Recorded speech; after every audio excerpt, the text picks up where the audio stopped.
What's going on, everyone? My name is Deontay Smith, and I'm talking about World War II, on whether the U.S. was correct in dropping the bombs on the cities of Hiroshima and Nagasaki in Japan. And I chose side A, saying that the U.S. was correct in dropping the bombs. But before I get into my main reasoning on that, I just want to say that I don't totally agree with the decision to drop atomic bombs on Japan, ultimately because innocent people died. And not only innocent people died, this was a death toll of more than 200,000 total. So the first bomb was dropped August 6, 1945 in Hiroshima, and this killed about more than 100,000 people total. And then 3 days later, the U.S. dropped another bomb in Nagasaki and killed more than 70,000 people. And this brought the whole death toll up to 200,000. Now, ultimately, this wasn't military men or strategic base that the U.S. found out about. This was a regular city like Phoenix, Dallas, New York, Los Angeles. I'm just going to put it in that perspective so people get a better understanding. And just the thought of innocent people dying, men, women, and children, is already bad enough. But not only that, the bombs had everlasting effects of radiation and other complications that would give people cancer. Pregnant women had birth defects and all kind of issues that's going on. And even to this day, people can't, or me, you, anyone else, cannot even go in the areas where the bombs were dropped because it would kill you. Now, the reason I say that the U.S. was correct during this time, or not during that time, sorry, excuse me, was correct to drop the bombs on the cities was to end the war. And they had to end the war on an exclamation point.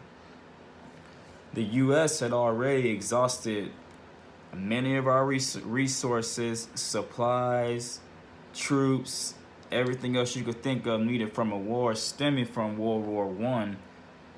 And we were actually, and everyone knows, we were pulled into World War II from Japan attacking Pearl Harbor. Now, the reason I say we are correct into doing that was because during the time of war, there's no such thing as fair and a deciding factor on who's going to suffer more or on what's going to suffer.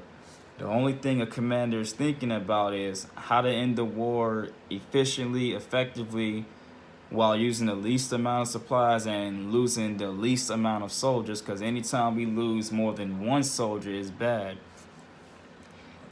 The only other alternative was to invade Japan's main homeland, and this would have cost the U.S. way more supplies, more troops to be killed, and the number of people that died in the bombings would have basically been the number of casualties on the U.S. or more, just because this is invading Japan's main homeland and we're going to keep attacking until they finally surrender. Now, Japan's emperor has it embedded into his soldiers that they don't surrender and they will keep fighting until the last man standing. And and people don't understand, fighting an enemy like that, you're going to use up more resources, even if they eventually surrender, a month or a few years later. But what cost is that?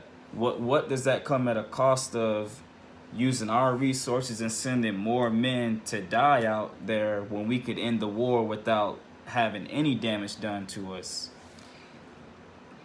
Stemming from World War II, more than 60 million, between 60 and 80 million people were already dead from this war on both sides. This is troops, innocent people, all you could think of. And during a time like this, and with that many people being dead, any commander, any U.S. soldier, lieutenant, general would tell you that number is way too high and they don't want another casualty on our side.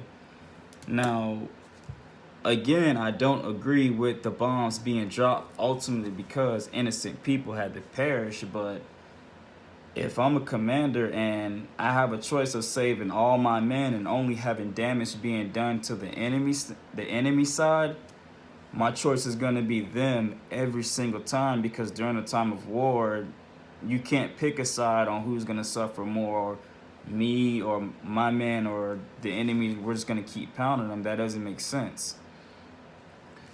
The most someone, it's really it's kind of difficult just to say that I side with side A, but at the end of the day, what had to be done to end the war, because even the U.S. even had a third bomb planned to drop on Japan had they not surrendered, and the devastating damage that happened from the two bombings in Hiroshima and Nagasaki, that was more than Japan could endure. They couldn't endure having another bomb being dropped, and thank goodness they did surrender, because then more innocent people would have died, and that would have probably made the numbers skyrocket right there.